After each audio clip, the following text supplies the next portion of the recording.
الحمدللہ رب العالمین والصلاة والسلام علی خاتم النبیین اما بعد فاعوذ باللہ من الشیطان الرجیم بسم اللہ الرحمن الرحیم. پڑھیے الصلاة والسلام علیک یا رسول اللہ وعلی آلک واصحابک یا حبیب اللہ. الصلاۃ والسلام علیک یا نبی اللہ وعلی آلک واصحابک یا نور اللہ. درود پاک پڑھنے کے بے شمار فضائل و برکات ہیں. مصطفیٰ جان رحمت شمع بزم ہدایت صلی اللہ تعالی علیہ وسلم کا فرمان عالی شان ہے، جو شخص صبح و شام مجھ پر 10 بار درود پاک پڑھے گا، بروز قیامت میری شفاعت اسے پہنچ کر رہے گی. اب ذرا غور کریں کہ صبح 10 بار درود پاک، شام 10 بار درود پاک میں کتنا وقت لگتا ہے، مگر شفاعت مصطفیٰ صلی اللہ تعالی علیہ وسلم کا وعدہ ہے. یعنی ہمارے لیے نیکیاں کرنا بڑا آسان ہے اگر ہم چاہیں تو. آپ ڈاکٹرز ہیں یا آپ اس فیلڈ سے تعلق رکھتے ہیں، بعض اوقات آپ کچھ ہاتھوں سے کام تو کر رہے ہوتے ہیں مگر آپ کی زبان فارغ ہوتی، لیکن اگر زبان ذکر و درود سے تر رہے تو انشاءاللہ اللہ کی رحمت بھی ساتھ ہو جائے گی، شفا کے معاملات بھی آسان ہو جائیں گے. جو درود پاک کی ایک اور فضیلت ہے کہ جو ایک بار درود پاک پڑھتا ہے اس پر 10 رحمتیں نازل ہوتی ہیں. اب جو ڈاکٹر صاحب صبح و شام کثرت سے درود پاک پڑھ رہے ہیں اور ان پر رحمتیں برس رہی ہیں، تو انشاءاللہ ان کے خود بھی معاملات ٹھیک رہیں گے اور ان کے پاس جو دیگر مریض آئیں گے اللہ نے چاہا تو ان پر بھی ان کا جو ریفلیکشن ہے، ان کی جو برکتیں ہیں وہ آئیں گی. مجھے اچھی طرح یاد ہے میں کسی علاج کے سلسلے میں ایک ڈاکٹر صاحب سے ملا، تو جب میری ان سے ملاقات ہوئی تو میں نے دیکھا کہ میں جس مریض کو ان کے پاس کسی ایک خاص مرض کے لیے بھیجا تو وہ ڈرامیٹیکلی اس کو فرق پڑنے لگ جاتا تھا. اچھا 1 ہوا، 2 ہوا، 3 ہوئے، پھر میں خود بھی ان کے پاس گیا. اچھا دوائیں بھی وہ کوئی ایسی اسپیشل دوائیں نہیں دیتے تھے کہ بھائی وہ دوائیں اور کسی کے پاس نہ ملیں، وہ نارمل میڈیکل اسٹور سے دوائیں مل جاتی تھی. تو پھر میں نے ڈاکٹر صاحب سے کہا آپ اصل بات بتائیں، بات کیا ہے؟ میں پہلے بھی اپنے اس پرابلم کے لیے ڈاکٹرز کے پاس گیا ہوں اور مریضوں کو بھی بھیجا، آپ کے پاس آتے ہیں تو معاملہ ٹھیک ہو جاتا ہے، تو کیا وجہ ہے؟ تو انہوں نے 2 باتیں کی مجھ سے جو مجھے بڑی، جس کو کہنا کہ اور ایمان مضبوط ہوا. مجھے پتا ہے کہ وہ ڈاکٹر ماشاءاللہ تہجد گزار ہیں. میری کئی باروں سے 3 ساڑھے 3 بجے رات کو ہی بات ہوتی ہے، کیونکہ ہمارے آلموسٹ رات جاگنے کا سلسلہ ہوتا ہے، ہم فجر پڑھ کے نارملی سوتے ہیں. تو مجھے پتا ہے ڈاکٹر صاحب اس وقت مجھے مل جائیں گے، وہ تہجد کے لیے اٹھے ہوں گے. تو ایک تو وہ تہجد گزار ہے ماشاءاللہ. دوسرا وہ کہتے تھے کہ میں روزانہ نماز، فجر کی نماز میں یا تہجد کی نماز میں دعا کرتا ہوں کہ یا اللہ میرا مریض میرے پاس ایک بار آئے دوبارہ نہ آئے، وہ ٹھیک ہو جائے. ایک تو میں اپنے مریضوں کے لیے دعا کرتا ہوں. دوسرا وہ کہتے ہیں کہ میں نے ایک دعوت اسلامی کے ہی کسی مبلغ کے بیان میں اجتماع میں یہ سنا تھا کہ اللہ کے ساتھ کچھ کاروبار کرنا چاہیے. تو کہتے ہیں میں نے اپنی آمدنی کا 30% جو ہے وہ راہ خدا میں خرچ کرتا ہوں، میں غریبوں کو کھانا کھلاتا ہوں. انہوں نے کچھ لنگر وغیرہ کا سسٹم بنایا ہوا. تو کہتے ہیں بھائی یہ راز ہے، میں تو اور کوئی نہیں ہے، میرا کام بھی کم نہیں ہوتا، دنیا بھر سے لوگ میرے پاس آ رہے ہیں، پورے پاکستان سے مریض ڈھونڈ کے میرے پاس پہنچ رہے ہیں. میرا اللہ نے کام میں بھی برکت ڈال دی ہے، غریب بھی لوگ کھانا کھا رہے ہوتے ہیں اور اللہ شفا بھی دے دیتا ہے. تو بعض اوقات یہ ہوتا ہے کہ کوئی ڈاکٹر شاید اس سے اچھی دوائی دے رہا ہوتا ہے، اس سے اچھے طریقے سے علاج کر رہا ہوتا ہے، مگر نتیجہ نہیں آ رہا ہوتا. مگر کسی کے ساتھ اللہ کی رحمت ہوتی ہے، کسی کے ساتھ کوئی ایسی نیکی ہوتی ہے کہ اللہ پاک اس کی زبان میں تاثیر ڈال دیتا ہے. اب اسی طرح اگر آپ دیکھیں تو آپ کو ہر طرح ایسے لوگ صرف ڈاکٹرز میں نہیں، آپ کو بہت ساری فیلڈز میں لوگ ملیں گے. کچھ لوگ بڑی کمال کا نالج رکھتے ہیں، بڑی کمال کی ان کی سٹڈیز ہیں، بڑی ان کے پاس ڈگریاں ہیں، مگر جب وہ ہمارے سامنے بات کرتے ہیں، چاہے وہ اسلامک اسکالر ہوں یا نارمل پریچرز ہوں، ان کی بات ہمیں مزیدار نہیں لگتی، سمجھ نہیں آتی. آپ نے بھی بہت سارے کالجز یونیورسٹی میں پڑھا ہوگا، پڑھایا ہوگا، ٹیچرز کے ساتھ تعلق رہا ہوگا، مگر کچھ لوگ اتنا پڑھے بھی نہیں ہوتے، مگر اللہ نے ان کی زبان میں ایسی تاثیر ڈالی ہوتی ہے کہ ان کے الفاظ دل میں اتر جاتے ہیں، ان کی بات فوراً سمجھ آ جاتی ہے. تو کچھ تو ہے نا کہ اللہ پاک ان کی زبانوں میں تاثیر ڈال دیتا ہے، ان کے کاموں میں آسانی ڈال دیتا ہے. تو ہمیں بھی چاہیے کہ مجھے ویسے بھی ایز اے دعوت اسلامی کے ذمہ دار کئی ایسے اسلام پہ ملتے ہیں کہ ہمیں بیان ہمارا اچھا ہو جائے، ہماری گفتگو اچھی ہو جائے، کوئی ایسا ٹپ دے دیں کہ لوگ ہماری بات سمجھنے لگ جائیں، ہماری بات انڈرسٹینڈیبل ہو جائے.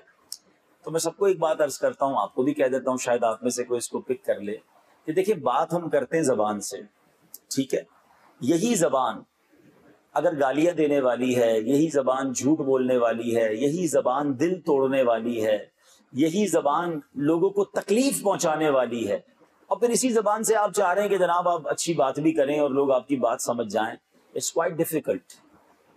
جس چیز کو آپ نے اللہ کی نافرمانی میں یوز کیا اس میں تاثیر کہاں سے آئے گی؟ آپ ایک بار پریکٹس کر کے دیکھ لیں, اپنی اسی زبان کو اللہ اور اس کے رسول کے ذکر سے تر کرنا شروع کر دیں, کثرت سے درود پاک پڑھیں, بلکہ ایسے ایسے وظیفے ہیں جو وداؤٹ اینی ایفرٹ ہم بہت کچھ کما سکتے ہیں. ذرا مل کر کہیے سبحان اللہ, بلند آواز سے کہہ دیں سبحان اللہ, الحمدللہ, اللہ اکبر, لا الہ الا اللہ.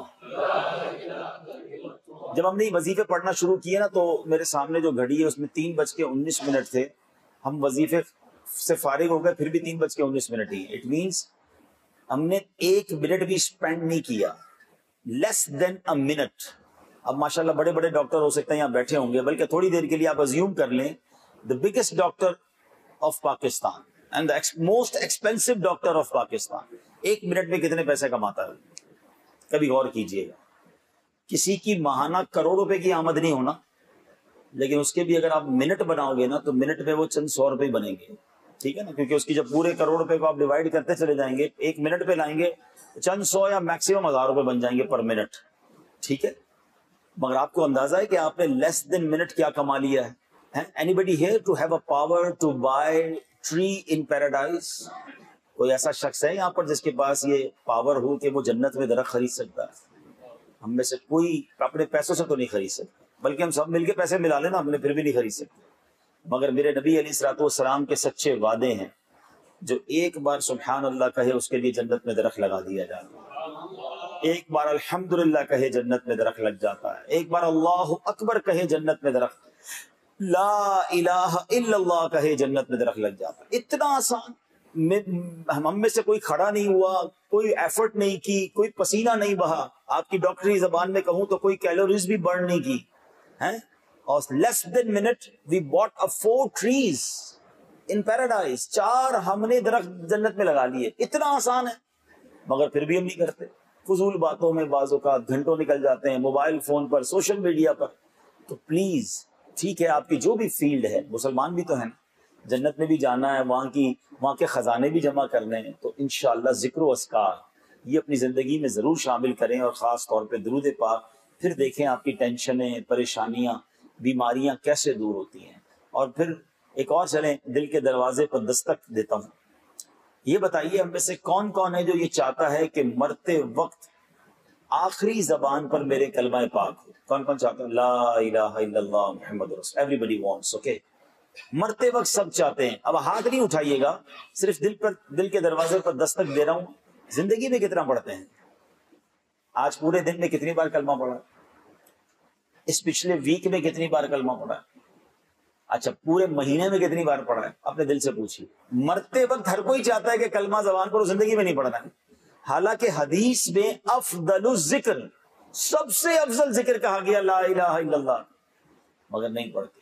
آپ تو خود ڈاکٹر ہیں. انکانشیسنس, جب بندہ ڈیزینس میں ہوتا ہے, بے ہوشی کے قریب ہوتا ہے, یا جناب آپ نے تو کئیوں کا سکرات کا عالم بھی دیکھا ہوگا, اور ہم نے ڈاکٹروں سے ہی جانا ہے کہ جب بندہ بہت زیادہ یا تو بے ہوشی کے قریب چلا جائے یا بہت تکلیف میں ہو, آخری وقت ہوتا ہے, تو جو اس کے اندر ہوتا ہے نا وہ باہر نکلنا شروع ہو جاتا ہے, وہ عجیب عجیب باتیں کرنا شروع کر دیتا ہے. آپ کو کئی عجیب عجیب ایکسپیرینس ہوئے ہوں گے, بلکہ ایز اے ڈاکٹر کئی تو آپ کے پاس سیکرٹ ہوں گے لوگوں کے, مگر وہ آپ کی پروفیشنلزم ہے کہ آپ نہیں بتاتے کہ بھائی یہ کیا کیا باتیں کر رہا ہے. مجھے بھی اچھی طرح یاد ہے, ایک بار میرا چھوٹا سا آپریشن تھا, سرجری تھی, تو جب ہم آپریشن تھیٹر میں گئے تو انہوں نے مجھ سے پوچھا, میرا خیال ہے آپ کا پروٹوکول ہوگا کہ آپ کوئی نشہ تو نہیں کرتے؟ حالانکہ میں نے کہا نہیں. تو میں نے کہا یہ آپ نے کیوں پوچھا؟ کہنے کہ یار ہم اس لیے پوچھتے ہیں کہ ہمیں بے ہوش کرنے کے لیے پتا چلے کہ اس بندے کی عادت کیا ہے, تاکہ اسی حساب سے اس کو ہمیں وہ ڈوز دینی پڑتی ہے. تو میں نے کہا آپ کو کوئی بتا دے گا؟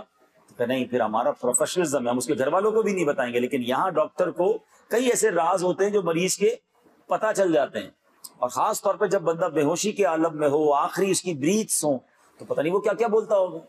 تو مجھے ایک بات بتائیں کہ جس کی زندگی بھر کلمہ پڑھنے کی عادت نہیں ہے, وہ کیسے تمنا کر رہا ہے یا کیسے ایکسپیکٹ کر رہا ہے کہ مرتے وقت زبان پر میں کلمہ لے آؤں؟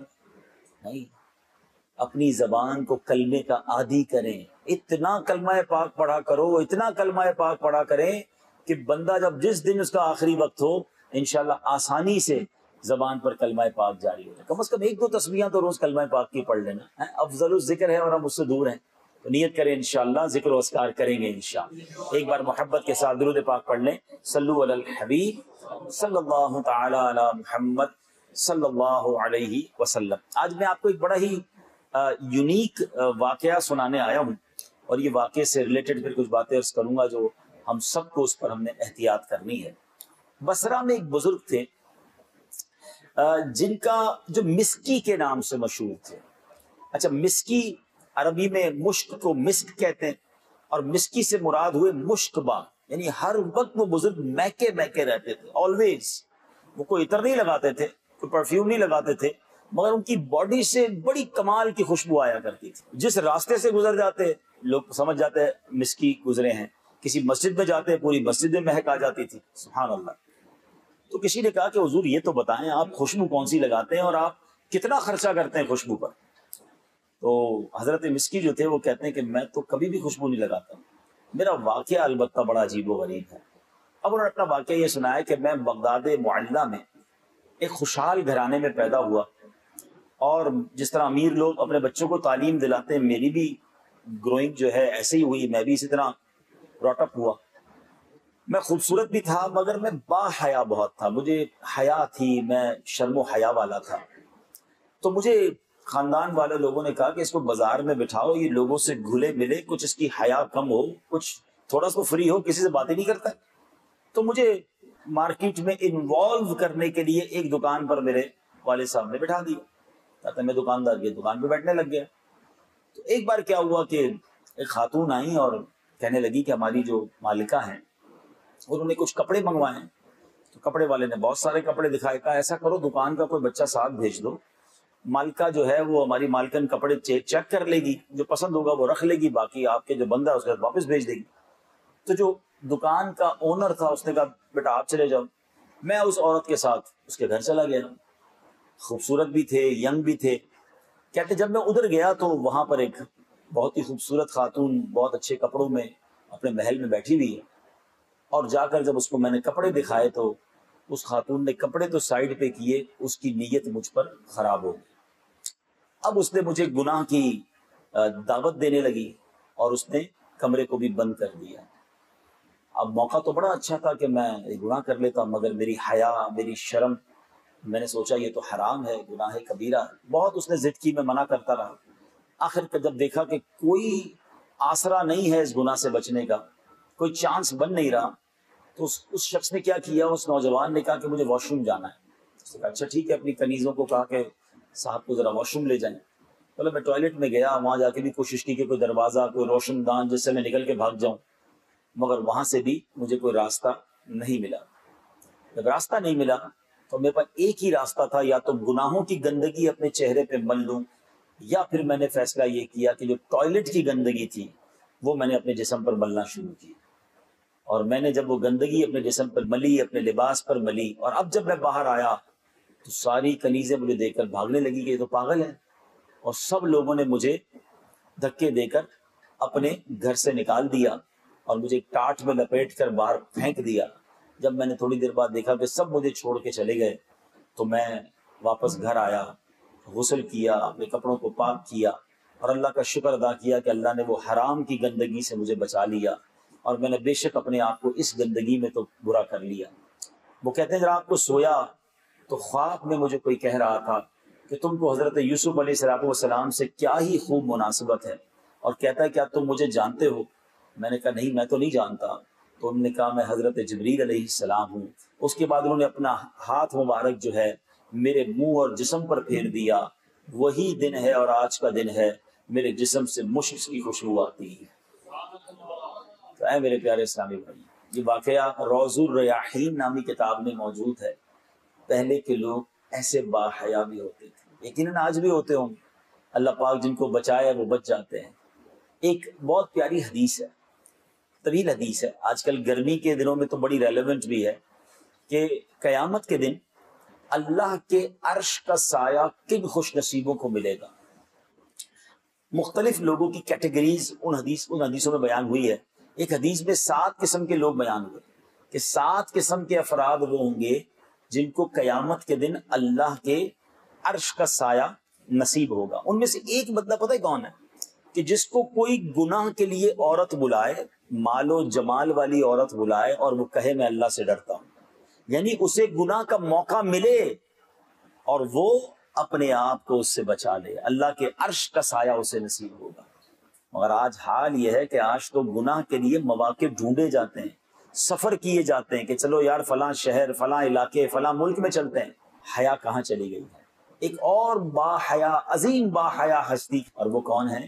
وہ حضرت عثمان غنی رضی اللہ تعالیٰ. 18 ذو الحجہ یوم شہادت ہے حضرت عثمان غنی کا. حضرت عثمان غنی کی جب بھی بات کی جاتی ہے نا تو آپ کی سخاوت، آپ کی اللہ کی راہ میں خرچ کرنا، تو حضرت عثمان غنی از ون آف دم. وہ کتنے موقعوں پر انہوں نے جنت خریدی نبی پاک سے. کبھی کنواں خرید کر وقف کر دیا، کبھی غزوہ تبوک میں سینکڑوں اونٹ کا اعلان کر دیا، تو کبھی جناب غلے سے لدے ہوئے اونٹ اللہ کی راہ میں خیرات کیے، کئی بار جنت خریدی.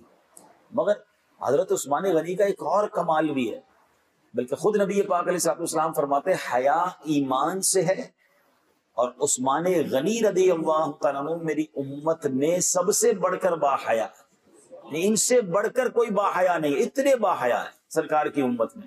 بلکہ ایک بار کیا ہوا کہ بی بی عائشہ صدیقہ رضی اللہ تعالیٰ عنہا راویہ ہیں اس حدیث کی فرماتی میں دیکھ رہی تھی کہ نبی پاک تشریف فرماتے، جب آپ کیجول طریقے سے بیٹھے ہوں، نارمل بیٹھے ہوں، تو بعض اوقات کرتا یا ہمارا پاجامہ اوپر سا ہو جاتا ہے، پنڈلی بھی نظر آتی ہے. تو کہتی نبی پاک تشریف فرماتے اور آپ کی پنڈلی مبارک جو ہے وہ جلوہ فرماتی، چمک رہی تھی، نظر آ رہی تھی. اسی کیفیت میں حضرت ابو بکر صدیق رضی اللہ تعالیٰ عنہ تشریف لائے. نبی پاک ایسے ہی تشریف فرما رہے نارمل. حضرت عمر فاروق تشریف لائے، حاضر ہوئے. نبی پاک علیہ السلام ایسے ہی جلوہ فرما رہے. کہتے جیسے ہی پتہ چلا نا عثمان غنی آ رہے ہیں، تو پیارے آقا نے اپنے لباس کو مزید خوبصورت کیا، پنڈلی مبارک کو بھی ڈھک لیا. جب محفل ختم ہوئی تو حضرت بی بی عائشہ صدیقہ رضی اللہ تعالیٰ عنہ نے کہا کہ حضور ابو بکر صدیق آئے تھے، میرے بابا جان آئے تھے، حضرت عمر فاروق آیا، آپ ویسے ہی تشریف فرما رہے. جیسے عثمان غنی آئے آپ نے لباس کو اور خوبصورت کیا اور بہتر کیا، پنڈلی مبارک پر بھی لباس ڈھک دیا. اس کی کیا وجہ؟ سرکار دو عالم صلی اللہ علیہ وسلم نے فرمایا میں اس شخص سے حیا نہ کروں جس سے فرشتے بھی حیا کرتے تھے.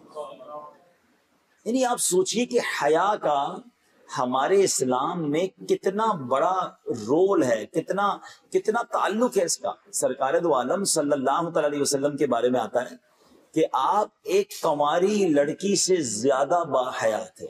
یہ نبی پاک علیہ السلام کا انداز ہے. ہم صلاۃ والسلام میں پڑھتے ہیں نا، نیچی نظروں کی شرم و حیا پر درود، اونچی بینی کی رفعت پہ لاکھوں سلام. تو میرے آقا تو اس طرح باحیا زندگی گزاری اور یہی ہمیں درس دیا نا. آئیے ذرا تھوڑا سا حیا کی ڈیفینیشن بھی سمجھ لیتے ہیں. حیا کہتے ہیں عیب لگائے جانے کے خوف سے جھینپنا. ایکچولی ڈیفینیشن اس کی یہ ہے. اس سے مراد وہ وصف ہے جو ان چیزوں سے روک دے جو اللہ اور مخلوق دونوں کے لیے ناپسندیدہ ہوں. لوگوں سے شرما کر کسی ایسے کام سے رک جانا کہ ان کے نزدیک اچھا نہیں ہے، یہ مخلوق سے حیا کہلاتی ہے. اچھا یہ بھی ختم ہوتی جا رہی ہے. بزرگ بتائیں گے پہلے کے دور میں، آج سے 10 15 20 سال پہلے بھی نوجوان سگریٹ پی رہے ہوتے تھے اور کوئی بزرگ گزرتے تو چھپا لیتے تھے یا فوراً نیچے رکھ دیتے.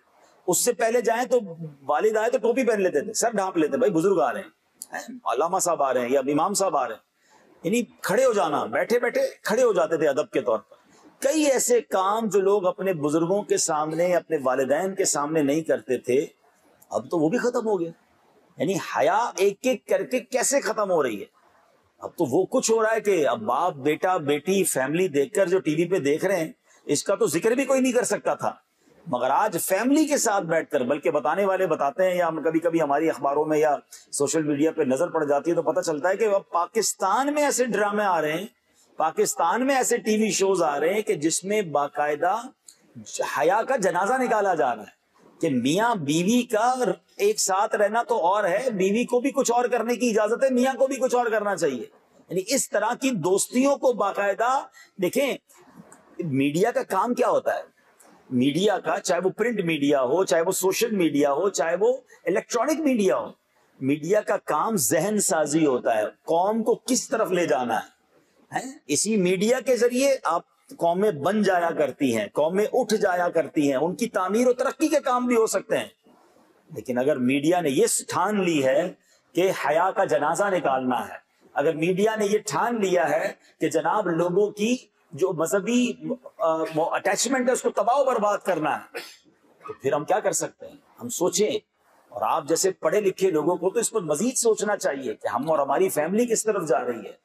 ٹھیک ہے، آگے چلتے ہیں۔ یہ تو ابھی مخلوق سے حیا کی بات ہو رہی ہے نا، اچھی بات ہے کہ عام لوگوں سے حیا کرنا دنیاوی برائیوں سے بچائے گا، علماء اور صلحاء سے حیا کرنا دینی برائیوں سے باز رکھے گا، مگر حیا کے لیے اچھا یہ ہے کہ مخلوق سے شرمانے میں خالق کی نافرمانی نہ ہوتی ہو، اور نہ کسی کے حقوق کی ادائیگی میں وہ حیا رکاوٹ بن رہی ہو۔ اس کا مطلب یہ ہوا کہ ایک حیا کی کیٹیگری وہ ہے جو ناپسندیدہ ہے، کہ یار بندوں کو برا لگے گا اس لیے نماز نہیں پڑھنا۔ اگر ایسی گیدرنگ ہے کہ جس گیدرنگ میں دوست نماز کو برا سمجھ رہے ہیں یا لوگ دینی پریکٹس کو برا سمجھ رہے ہیں، میری گیدرنگ ہی ایسی ہے جو اسلام سے دور لوگ ہیں، بعض اوقات لوگ غیر مسلموں کی گیدرنگ بنا لیتے ہیں، ایسے ملکوں میں رہ رہے ہوتے ہیں کہ جہاں اسلام کو پریکٹس کرنے کو مایوب سمجھا جاتا ہے، تو آپ کہیں یار ان کو برا لگے گا نا اس لیے چلو نماز نہیں پڑھتا، ان کو برا لگے گا تو میں سنت پر عمل نہیں کرتا، ان کو برا لگے گا تو میں دین کا کام نہیں کر رہا، تو اب آپ نے مخلوق کی حیا کی خالق کو ناراض کر دیا۔ یہ حیا اچھی نہیں ہے، اور ایسا بھی نہ ہو کہ کوئی ایسی حیا ہو کہ جس کی وجہ سے لوگوں کے حقوق پامال ہو رہے ہیں، بیوی کے، بچوں کے حقوق اس لیے ادا نہیں کر رہا کہ کسی فیملی ممبر کو برا لگ رہا ہے۔ کسی کی حیا میں ہم لوگوں کے حقوق پامال نہیں کریں، تو ہمیں یہ سوچنا ہوگا کہ ہمیں کون سی حیا کو اختیار کرنا، اور سبحان اللہ جو بہترین حیا ہے وہ اللہ پاک سے حیا ہے۔ اور اللہ پاک سے حیا کیا ہے کہ اس کی ہیبت و جلال اور اس کا خوف دل میں بٹھائے، اور ہر اس کام سے بچے جس میں اس کی ناراضی کا اندیشہ ہو۔ حضرت سیدنا شہاب الدین سہروردی رحمۃ اللہ تعالی علیہ فرماتے ہیں اللہ عز و جل کے عظمت و جلال کی تعظیم کے لیے روح کو جھکانا یہ حیا ہے، اور اسی قسم سے حضرت سیدنا اسرافیل علیہ نبینا علیہ الصلوۃ والسلام کی حیا ہے، جیسا کہ وارد ہوا کہ وہ اللہ تعالی سے حیا کی وجہ سے اپنے پروں سے خود کو چھپائے ہوئے ہیں۔ حضرت اسرافیل اپنے پروں میں اپنے آپ کو چھپائے ہوئے رب سے حیا کر رہے ہیں۔ اب میں اور آپ دیکھیں کہ ہم آج اللہ سے کتنی حیا کرتے ہیں، آج کس قدر گناہ ہیں۔ آج یہ تو ضرور ہوتا ہے کہ لوگ نہ دیکھ لیں، دروازہ بند کر دو، یا ذرا موبائل میں ہیڈ فون لگا لو، اندھیرا کر دو۔ ہم لوگوں سے ڈر کے شاید گناہ ان سے دور ہو جاتے ہیں، مگر یہ نہیں سوچتے کہ میں جو کر رہا ہوں وہ رب دیکھ رہا ہے۔ میں کہیں بھی چلا جاؤں دنیا میں کہیں بھی چلے جائیں، اللہ تو دیکھ رہا ہے نا۔ گناہ کرتے وقت کاش یہ خیال آ جائے، اللہ کی نافرمانی کرتے وقت یہ خیال آ جائے کہ رب دیکھ رہا ہے۔ اے میرے پیارے اسلامی بھائیوں، اب ہم آگے چلتے ہیں۔ سرکار دو عالم صلی اللہ تعالی علیہ وسلم کا فرمان سنیے۔ میرے آقا علیہ الصلوۃ والسلام حیا کے بارے میں فرماتے ہیں بے شک ہر دین کا ایک خلق ہے، اور اسلام کا خلق حیا ہے، یعنی اسلام کا خلق ہی حیا ہے۔ ایک اور جگہ سرکار دو عالم علیہ الصلوۃ والسلام فرماتے ہیں ایمان کے 70 سے زائد شعبے ہیں، اور حیا ایمان کا ایک شعبہ ہے۔ ایک اور جگہ پیارے آقا علیہ الصلوۃ والسلام فرماتے ہیں حیا ایمان سے ہے، یعنی جس طرح ایمان مومن کو کفر کے ارتکاب سے روکتا ہے، اس طرح حیا با حیا کو نافرمانیوں سے بچاتی ہے۔ اے میرے پیارے اسلامی بھائیوں، نبی پاک علیہ الصلوۃ والسلام فرماتے ہیں حیا صرف خیر یعنی بھلائی ہی لاتی ہے۔ حیا میں کوئی جس کو آپ کہیں کہ خیر کے علاوہ والی چیز نہیں ہے، اور پھر جس کے دل میں حیا نہ ہو، جس کے دل میں جناب حیا سے دوری ہو، اس کے بارے میں نبی پاک علیہ الصلوۃ والسلام کے اس طرح کے فرمان ملتے ہیں کہ جس کا مضمون ہے کہ جس کے دل میں حیا نہیں اب وہ جو چاہے کرے۔ اب آج ہماری شادیوں میں جو ہو رہا ہے، آج ہماری فیملیز میں جو ہو رہا ہے، پہلے زمانے میں ہم سنتے تھے کہ شادیوں میں غلط قسم کی عورتیں بلا کر ناچ گانے کروائے جاتے تھے، اس کو بھی لوگ برا سمجھتے تھے، مگر اب تو اپنے خاندان کی عورتیں، اپنے خاندان کی بچیاں، اپنے ہی خاندان کے لوگوں کے سامنے جناب ناچ گانے ہو رہے ہیں. اچھا اب یہ بھی کام غلط تھا لیکن خاندان تک رہتا نا, نہیں اب اس کی ویڈیو بنا کر, سنا یہ ہے کہ اب اپنے ہی گھر کی بچیوں کے ناچ گانے کی ویڈیو بنا کر سوشل میڈیا پہ ڈالی جاتی ہے کہ دیکھیں پوری دنیا دیکھے کہ ہم نے کیا گل کھلا ہے. کدھر گیا حیات اور کدھر گئی ہماری شرم؟ کیا یہ اسلام ہے؟ نہیں میرے پیارے اسلامی بھائی. حضرت عثمان غنی رضی اللہ تعالیٰ عنہ اور پھر سبحان اللہ سرکار دو عالم علیہ الصلوۃ والسلام کی سیرت سے ہمیں یہ مدنی پھول لینا ہے کہ ہماری نگاہیں جھکی رہیں. اب چونکہ ڈاکٹرز فیلڈ کے لوگ ہیں, معذرت کے ساتھ میرا بھی چونکہ آنا جانا ہر انسان کا رہتا ہے, ڈاکٹر ہاسپٹل جانا ہوتا ہے, کبھی کلینک جانا ہوتا ہے, تو دعوت اسلامی نے خود ماشاءاللہ مدنی کلینک اور اس طرح کے کاموں میں قدم رکھ دیا ہے. تو اس فیلڈ میں نے دیکھا کہ بے پردگی عروج پر ہے, اللہ جسے بچائے. اس قدر آپس میں اختلاط ہے اور اس کو اتنا نارملائز کر دیا گیا ہے کہ جس کے بارے میں کوئی سوچتا بھی نہیں ہے کہ کیا ڈاکٹر, کیا لیڈی ڈاکٹر, کیا نرس. بلکہ اس سے پہلے اگر جائیں تو کالجز میں جو اگر آپ کو کسی وجہ سے کسی ایسے ادارے میں جانا پڑ بھی رہا ہے کہ جہاں خواتین ہیں, تو ہمیں تو اپنی نگاہوں کی حفاظت کرنی ہے نا. اللہ میری بہنوں کو بھی یہ توفیق دے. ماشاءاللہ دیکھا کہ کچھ ہم نے ڈاکٹرز بھی, لیڈی ڈاکٹرز بھی دیکھی, کوئی ایسے بھی دیکھے جو پردہ کر کے بھی یہ کام ہو سکتا ہے. لیکن جس طریقے سے یہ معاملات آگے بڑھ رہے ہیں اور جس طرح اس کو نارملائز کر دیا گیا, یہ اسلام نہیں ہے. ہم جس نبی علیہ الصلوۃ والسلام کے امتی ہیں, آقا علیہ الصلوۃ والسلام نے کبھی کسی غیر محرم عورت کو ہاتھ نہیں لگایا.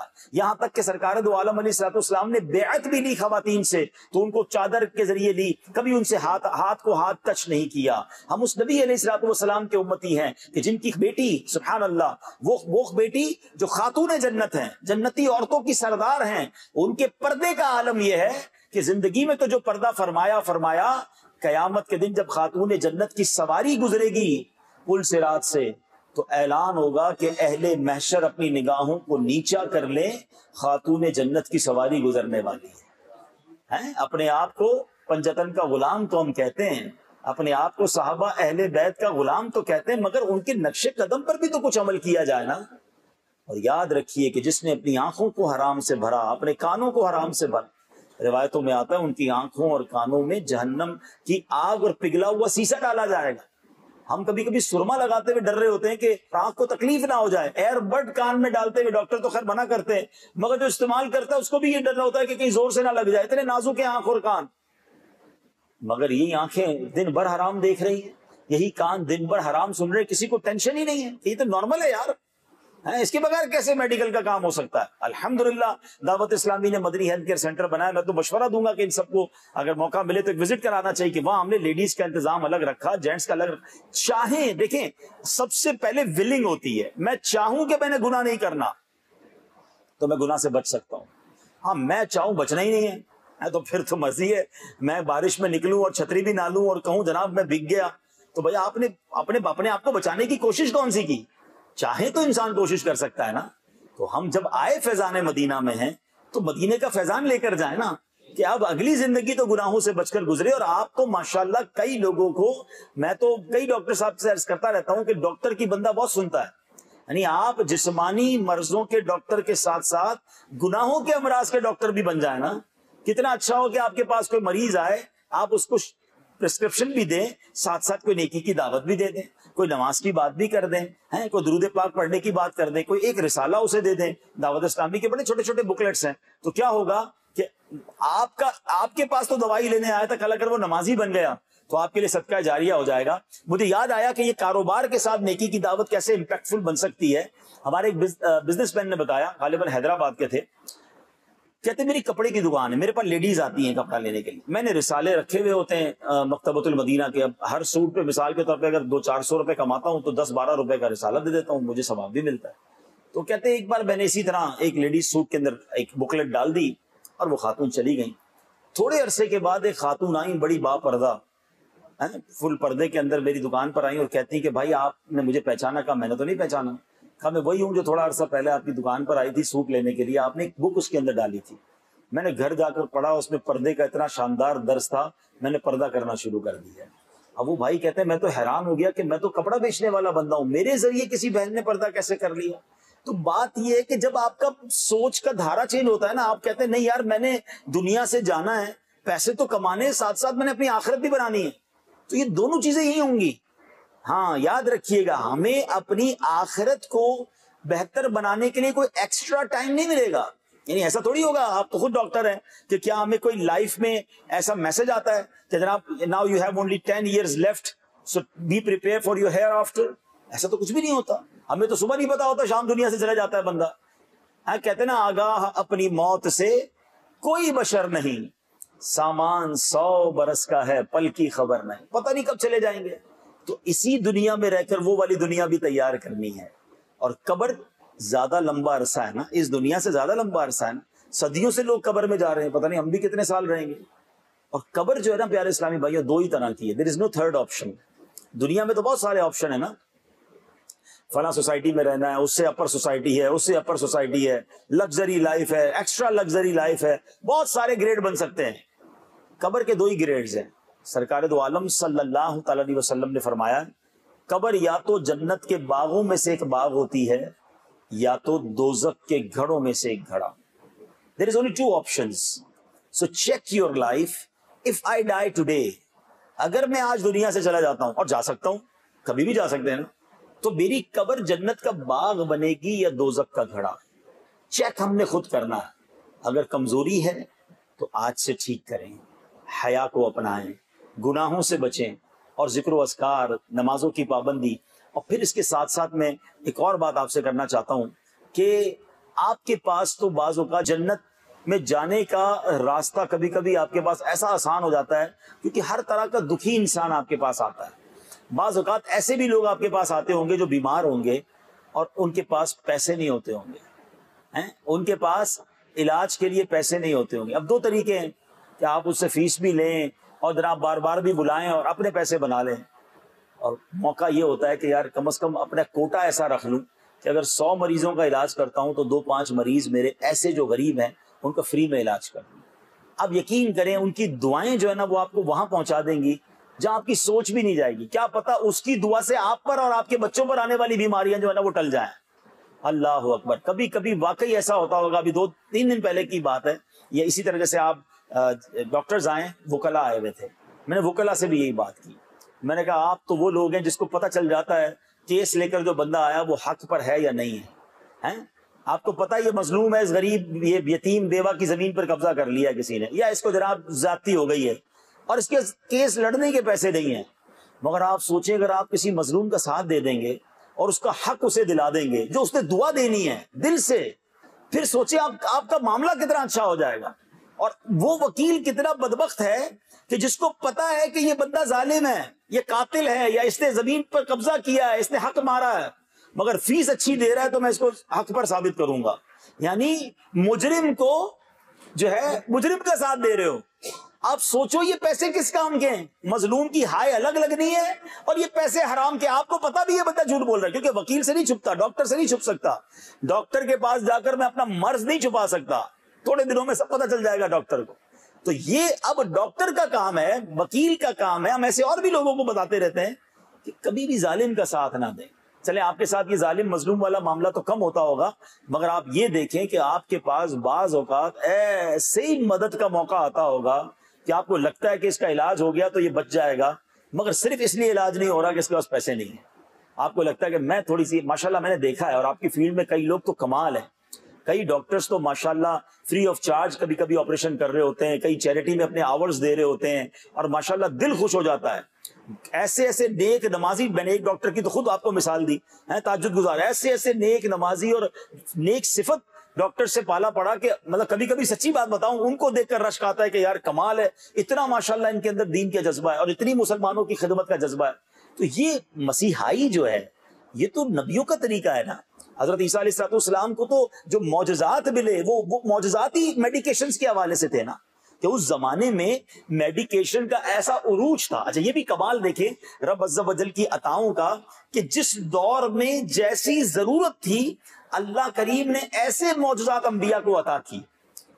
اب دیکھیں نا حضرت موسیٰ علیہ السلام کے دور میں جادوگر بڑے عروج پر تھے, میجیشنز, تو آپ کو معجزات کون سے دیے گئے کہ وہ رسیاں پھینکتے تھے تو سانپ بنتے تھے, آپ نے عصا پھینکا تو اژدہا بن گیا, سب کو نگل گیا. ٹھیک ہے نا. تو جیسی سائیکی تھی ویسے معجزے عطا کیے گئے تاکہ لوگ انسپائر ہو جائیں. حضرت عیسیٰ علیہ السلام کا دور کون سا تھا؟ وہ میڈیکیشن کا دور تھا, بڑے بڑے علاج دریافت ہو گئے تھے, بٹ وہ پزلڈ تھے، وہ عاجز تھے، وہ کہتے تھے ہم نے کوڑ کا علاج دریافت نہیں ہو رہا ہم سے. اور جو بائی برتھ بلائنڈ ہے، مادر ذات اندھا ہے، وہ اس کی آنکھیں ہم نہیں لا سکتے، باقی سارے علاج ہم کر لیتے ہیں. اتنے ہائی پروفائل ڈاکٹرز بن گئے تھے وہ لوگ. اللہ کریم نے حضرت عیسیٰ علیہ السلام کو کون سا معجزہ دیا کہ آپ جسم پر ہاتھ پھیرتے تھے، دم کرتے تھے، اللہ کوڑ کا مرض ٹھیک فرما دیتا تھا. آنکھیں نہیں ہوتی تھی، اس کے چہرے پر ہاتھ پھیرتے تھے، وہ آنکھیں والا ہو جاتا. کہنے کا مقصد یہ ہے کہ جو یہ ڈاکٹری ہے، جو یہ علاج کرنا ہے، یہ تو نبیوں کا طریقہ ہے. خود سرکار دو عالم علیہ الصلوۃ والسلام نے طب نبوی کو اگر پڑھیں تو نبی پاک علیہ الصلوۃ والسلام نے کتنے علاج عطا فرمائے. ہاں یہ الگ بات ہے کہ بہت سارے مریضوں کو اپنے معجزات سے ٹھیک کر دیا. کسی کی آنکھ نکلی ہوئی تو آنکھ واپس لگا دی، ہاتھ ٹوٹا تو ہاتھ جوڑ دیا پیارے آقا علیہ الصلوۃ والسلام نے. وہ تو ایک روحانی طاقت اور اسپرچویلٹی تھی. لیکن مزید علاج سرکار دو عالم علیہ الصلوۃ والسلام نے غذاؤں کے ذریعے، آرگینک فوڈز کے ذریعے. آج تو پھر دنیا کہتے ہیں نا کہ میڈیکل بھی اب ریوائیو کر رہی ہے کہ جناب دواؤں کے بجائے جو اللہ پاک نے چیزوں میں علاج رکھا ہے اس کی طرف واپس جائیں. تو خود سرکار دو عالم علیہ الصلوۃ والسلام کی سیرت دیکھیں کہ سرکار علیہ السلام نے آرگینک فوڈ کے ذریعے کتنے علاج عطا فرمائے. You are so lucky, you are in beautiful field. مگر بات وہی ہے نا کہ اگر بندے کو اچھی فیلڈ ملے اور نیت اچھی نہ ہو، غلطی مسجد کا امام بھی کر سکتا ہے. امام سے اچھی کون سی فیلڈ ہوگی؟ سب کی نمازیں پڑھا رہا ہے، مگر امام کے دل میں ہی اگر فطور آ جائے تو وہ اچھی فیلڈ میں رہ کر بھی حرام کام کر لے گا. اور اگر بندہ اچھی فیلڈ میں بھی ہو اور نیت بھی صاف ہو تو پھر تو سبحان اللہ. تو میں یہاں آخر میں 2-3 آپ کو حدیثیں سنانا چاہتا ہوں کہ خیر خواہی امت کا جذبہ رکھیں. مریض بار بار میرے پاس آئے، مہنگے مہنگے ٹیسٹ کروائے. بعض اوقات میں آپ کو نہیں کہتا، اللہ کرے آپ میں سے کوئی بھی ایسا نہ ہو، لیکن ایسا ہے تو صحیح نا کہ جناب فلاں میڈیکل اسٹور والے کو فیور دینی ہے تو فلاں کمپنی کی دوائیوں کو فیور دینی ہے، فلاں ڈائگنوسٹک سینٹر ہی میں جا کر آپ کا ٹیسٹ صحیح ہوگا، باقی کہیں نہیں ہوگا. اچھا مریض کو سمجھ بھی آ جاتی ہے کہ ڈاکٹر صاحب جو فلاں اسٹور پہ بھیج رہے ہیں یا فلاں ٹیسٹ لکھوا رہے ہیں وہ اس لیے ہے کہ ان کو بھی کچھ ملنا ہے، مگر وہ بیچارہ مجبور ہوتا ہے. آج کل حال تو دیکھیں لوگوں کا، یار کھانے کو پیسے نہیں. اب یقین کریں آج یہ پوزیشن ہے کہ کسی کے گھر میں ایک بیماری ہو جائے نا، اس کے سارے گھر کا بجٹ آؤٹ ہو جاتا ہے کہ اب بیماری کا علاج کراؤں گا تو میں 2 3 4 6 مہینے قرضہ ہی اتارتا رہوں گا. اور ایسے موقع میں ڈاکٹر اپنا نفع سوچے اور اس غریب کو اور رگڑ دے. دیکھیں ہر چیز کہیں نہیں جاتی ہے، اللہ تو دیکھ رہا ہے نا. ہاں یاد رکھیے اللہ تو دیکھ رہا ہے نا، وہ کیسے کسی کے کام بناتا ہے، وہ کیسے کسی کو عزت دیتا ہے، وہ کیسے کسی کو ذلیل کر دیتا ہے. رب ہے نا، وَتُعِزُّ مَن تَشَاءُ وَتُذِلُّ مَن تَشَاءُ. آپ کو پتہ بھی نہیں چلے گا. ہاں یاد رکھیے گا، کسی کا بھلا کر کے نکل جاؤ نا، کہتے ہیں what's go around comes around. آپ اچھا کر کے بھول جائیں، یہ ضرور کہیں نہ کہیں اچھائی آپ کے آگے آئے گی انشاءاللہ. اور آپ کسی کے ساتھ زیادتی کر کے بھول جائیں، آپ بھول گئے ہیں تو زیادتی نے آنا ہے آگے، کہیں نہ کہیں آپ کو پے کرنا پڑے گا. تو نہ کریں ایسا. آپ کے نصیب میں جو ہے نا ایک جملہ آج سیکھ جائیے، میرے اور آپ کے جو نصیب میں ہے نا وہ کوئی چھین نہیں سکتا، کوئی نہیں لے سکتا. اور جو نصیب میں نہیں ہے وہ کوئی دے نہیں سکتا. آپ لوگوں کو بھلا سوچنا شروع کر دو. آپ یہ نہ سوچیں کہ یار یہ مریض دوبارہ نہیں آئے گا تو مجھے کیا ملے گا. ارے اللہ ایسے 10 اور بھیج دے گا. میں آپ کو ڈاکٹر کی مثال دی نا، وہ ڈاکٹر دعا یہی کرتا ہے کہ یا اللہ میرے پاس دوسری بار کوئی نہ آئے، مگر اس کے بعد لائنیں لگی ہوئی ہیں. کیوں؟ 25 کروڑ کا ملک ہے اور آئیں گے نا. دنیا کا دستور ہے. یہ ویپاری کو بھی سمجھاتے ہیں کہ یا تو اچھا سودا، سچا سودا بیچو کم نفے پر. تو تمہیں یہ سمجھتے ہو کہ ایک ہی بار گاہک آیا اس کو کاٹ دو، ایسا نہ کریں. آپ سچا سستا اچھا سودا بیچے، آپ کے پاس لائنیں لگی ہوئی، ہول سیل کا پیسہ بناؤ گے. تو لوگوں کی خیر خواہی کا ذہن رکھیں. سبحان اللہ. حدیث پاک سنیے، سرکار دو عالم صلی اللہ تعالی علیہ وسلم نے فرمایا کچھ لوگ ایسے ہیں، میری ون آف دا فیوریٹ حدیث ہے اور میں کئی بار دعا کرتا ہوں کہ اے اللہ مجھے اس حدیث کا مصداق بنا دے. آپ بھی کہہ دیں آمین، اللہ آپ کو بھی بنا دے. حدیث سنیں آپ.